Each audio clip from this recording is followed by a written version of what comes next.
नमस्कार दोस्तों।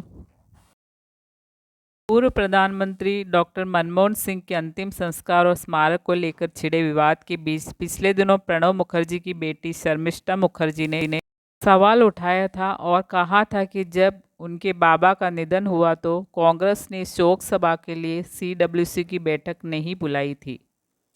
वहीं प्रणब मुखर्जी के बेटे अभिजीत मुखर्जी ने कांग्रेस पर कोई आरोप नहीं लगाया और पिता की सफलता का श्रेय पार्टी को दिया।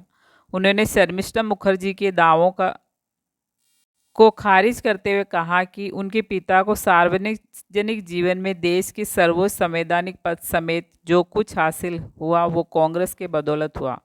पूर्व सांसद मुखर्जी ने कहा उनके पिता का निधन कोविड काल में हुआ। ऐसे में उस समय की गई पाबंदियों के चलते कांग्रेस कार्य समिति की बैठक बुलाकर श्रद्धांजलि नहीं दी जा सकती थी। बाद में कार्य समिति की बैठक बुलाई गई और श्रद्धांजलि दी गई थी। अभिजीत मुखर्जी ने डॉक्टर मनमोहन सिंह के लिए कहा वे अर्थशास्त्री और एक सच्चे व्यक्ति थे जिनके बारे में बोला जाए तो कम है। वे परफेक्ट जेंटलमैन थे, उनको कभी गुस्सा होते नहीं देखा। वे हमेशा मुस्कुराते हुए मिलते थे। उन्होंने देश की अर्थव्यवस्था को अपने पैर पर खड़ा किया। आज जिस बड़ी अर्थव्यवस्था की बात की जा रही है उसकी नींव उन्होंने रखी। तो मेरे विचार में डॉक्टर मनमोहन सिंह देश के सबसे योग्य प्रधानमंत्री थे, लेकिन उनका निगम बोध घाट पर अंत्येष्टि की गई।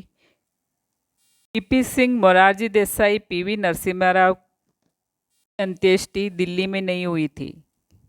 कार्यवाहक प्रधानमंत्री गुलजारी लाल नंदा से लेकर अन्य सभी प्रधानमंत्रियों के अंत्येष्टि दिल्ली में हुई और उनके लिए स्मारक भी बनाया गया था। डॉक्टर मनमोहन सिंह जैसे योगी प्रधानमंत्री के अंत्येष्टि निगम बोध घाट पर कर सरकार ने उनका अपमान ही किया है।